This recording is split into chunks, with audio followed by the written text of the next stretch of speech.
it's interesting that so people are just, getting things back together now. But, I think along those lines, like it's like veterinary medicine. We had issues prior to COVID, right? I think the general issues prior to COVID, and then COVID just exacerbated that because we're working hard in addition to those issues. So, yeah. So what would be your advice to someone in the vet profession at this point, struggling with work-life balance, struggling with, just the stress of, before it was the number of patients and now it's some angry clients that are coming back at us. Well, what would you suggest? Yeah, gosh. Well, that's a loaded question. If where do I start? It's true. I mean, you hit the nail on the head. Those are the big things that we're dealing with right now, right? We've got this exorbitant caseload, blame the pandemic puppies or the COVID kittens or whatever you want. Like, there's never been so much demand for veterinary care. And then we also have the extra added stress of we don't have enough staff to keep up, right? And unfortunately, it feels like, at least I'm hearing anecdotally, and I'm seeing in some of my colleagues, that we are having a lot of people who are choosing to leave the profession. Like they're feeling burnt out, they're done, they want to pursue something different. Then you add on a pandemic, which was kind of the snowstorm that started this all. And I think everyone is just at their wits' end right now. There's no predictability anymore. Everybody is feeling anxious with this lack of control over our surroundings and everything we're dealing with. And so, clients' emotions are running high, especially when they're in situations where they can't be with their pet because of COVID-related restrictions or whatever it might be, where they're having a hard time even getting in to see a vet, or this is like the third vet they've called, or they were just at emergency and emergency turned them away, so now they've showed up at your practice. It's just astronomical. And I'm definitely hearing that more now than ever before, that pet owners are frustrated and they're getting angry much more easily and much more quickly. And so if we just, focus on that and we leave the other issues behind, I do think that there definitely are some strategies that we can use to sort of temper the emotions of the clients when things are heating up. And, if there's one thing I would tell people, it's to really build your empathy muscle. And I know it's hard when we're in really tough times. It's like, I don't have sympathy for all of these people that got these pets and, didn't think about, veterinary care, or, owners that got pets and then, didn't think of how much it might cost if they needed to have pet care.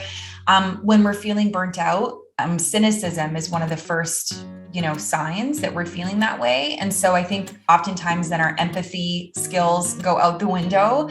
But anytime I've got a client in front of me that's angry, frustrated, showing some emotion that really seems like it is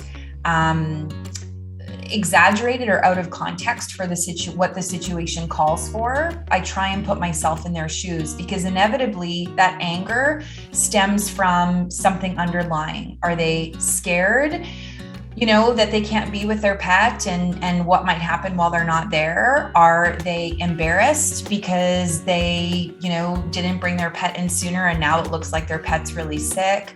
Or, are they, embarrassed because they can't afford to pay for whatever it is that you're telling them they need to pay for, whatever it might be. But if you can step into their shoes and empathize with their situation, it can make a huge world of difference. So, the social workers, they always talk about name it to tame it, right? So if you can name a person's emotion, either you yourself or someone else's, it really helps to bring the emotion down. So a way of expressing empathy is to identify what a person is feeling. So an owner is getting super pissed off and yelling at you, and you can say, look, I can see that you're really angry right now. And I can imagine how frustrated you are having, gone to 3 other clinics before showing up here. Right? So even if you're way off base and they're like, no, I'm just pissed off because I got a parking ticket, or whatever it is, they have the opportunity to correct you. And either way, it allows them to feel seen and heard. And that is typically all they want when they're, puffing up their chest and, raising their voice and that sort of thing. So if you can allow that to happen in the form of empathy, then that will often really bring things down. What doesn't help is to try and, speak over them or, telling them to calm down. When in the history of ever telling someone to calm down, have they ever calmed down?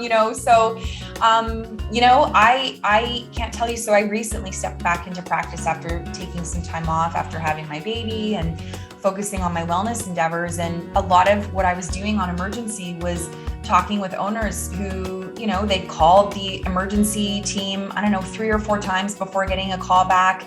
They'd had blood work done 10 days ago. Nobody had followed up with them. So I was dealing with all of these pet owners, and let me tell you, they were pissed. Yeah. And every single one, I would say to them, you have every right to be angry. And if I was in your situation, I would be frustrated as well. And all I can do is tell you that we're doing the best we can.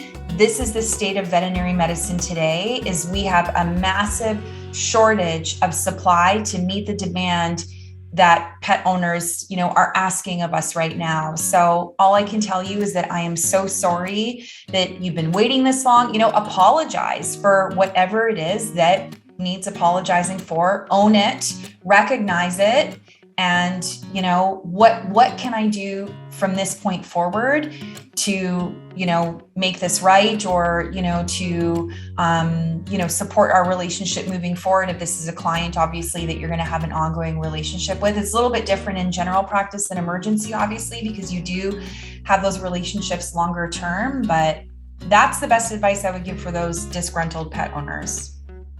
Excellent.